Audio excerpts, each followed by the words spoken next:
इंसान की मौत हो जाती है, लेकिन कहते हैं कि आत्मा अमर रहती है, वो नहीं मरती। ऐसा क्यों होता है? इसके पीछे एक चौंकाने वाला सच है।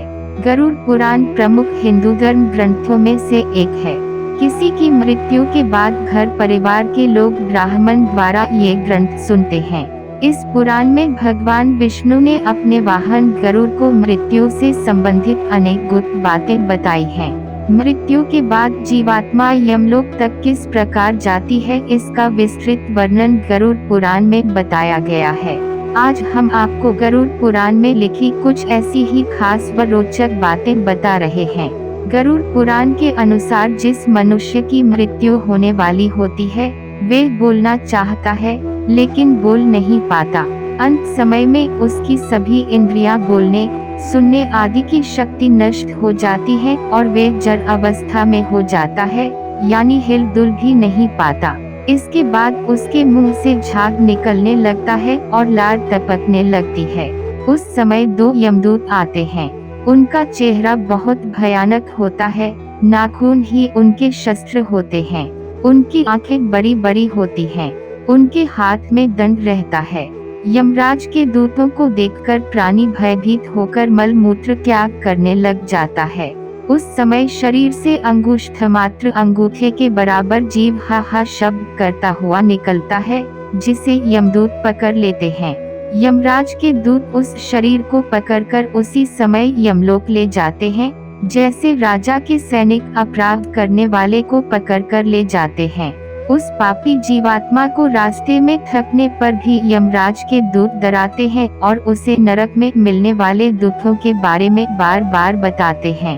यमदूतों की ऐसी भयानक बातें सुनकर पापात्मा जोर जोर से रोने लगती है, किंतु यमदूत उस पर बिल्कुल भी दया नहीं करते।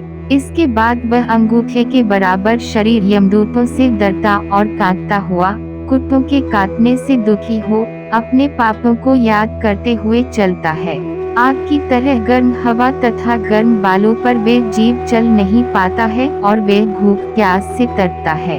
तब यमदूत उसकी पीठ पर चाबुक मारते हुए उसे आगे ले जाते हैं।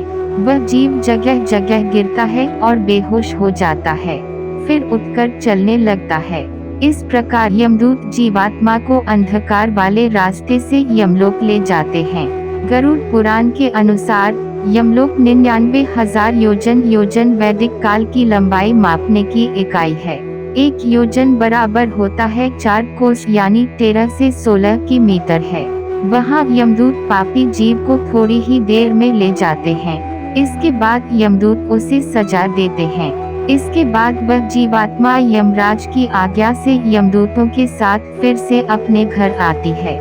घर आकर वे जीवात्मा अपने शरीर में पुनः प्रवेश करने की इच्छा करती है, परंतु यमदूत के बंधन से वे मुक्त नहीं हो पाती और भूख प्यास के कारण रोती है। पुत्र आदि जो पिंड और अंत समय में दान करते हैं, उससे भी प्राणी को तृप्ति नहीं होती, क्योंकि पापी लोग को दान श्रद्धांजलि द्वारा तृप्ति नहीं मिलती। इस प्रकार भूख प्यास से युक्त होकर वे जीव यमलोक जाता है। इसके बाद पापात्मा के पुत्र आदि परिजन यदि पिंडदान नहीं देते हैं, तो वे प्रेत रूप हो जाती है और लंबे समय तक सुनसान जंगल में रहती है। गरुड़ पुराण के अनुसार मनुष्य की मृत्यु के बाद 10 दिन तक पिंडदान अवश्य करना चाहिए। उस पिंडदान के प्रतिदिन 4 भाग हो जाते हैं। उसमें 2 भाग तो पंचम भाग देह को पुष्टि देने वाले होते हैं, तीसरा भाग यमदूत का होता है तथा चौथा भाग प्रेत आत्मा खाता है। 9वें दिन पिंडदान करने से प्रेत आत्मा का शरीर बनता है। 10वें दिन पिंडदान देने से उस शरीर को चलने की शक्ति प्राप्त होती है। शव को जलाने के बाद पिंड से अंगूठे के बराबर का शरीर उत्पन्न होता है। वही यमलोक के मार्ग में शुभ अशुभ फल को भोगता है। पहले दिन पिंडदान से मूर्धा यानी के सिर, दूसरे दिन से गर्दन और कंधे, तीसरे दिन से हृदय, चौथे दिन के पिंड से पीठ, 5वें दिन से नाभि, छठे और 7वें दिन से कमर और नीचे का भाग, 8वें दिन से पैर, 9वें और 10वें दिन से भूख प्यास आदि उत्पन्न होती है। ऐसे पिंड शरीर को धारण कर भूख प्यास से व्याकुल प्रेत 11वें और 12वें दिन का भोजन करता है।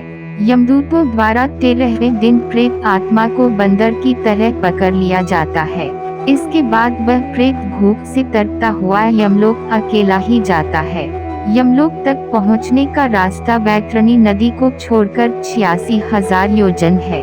47 दिन लगातार चलकर आत्मा यमलोक पहुंचती है। इस प्रकार मार्ग में 16 पुरियों को पार कर पापी जीव यमराज के घर जाता है। इन 16 पुरियों के नाम इस प्रकार हैं: सौम्य, सौरेपुर, नगेंद्रभवन, गंधर्व, शैलागम, क्रौच, क्रूरपुर, विचित्रभवन, बहवापाद, दुखद, नानाकरणपुर, सुतप्तभवन, रौद्र, पयोवर्षण, शीतध्य, बहुभीति। इन 16 पुरियों को पार करने के बाद आगे यमराजपुरी आती है। पापी प्राणी यम पाश में बंधे हुए मार्ग में हाहाकार करते हुए अपने घर को छोड़कर यमराजपुरी जाते हैं।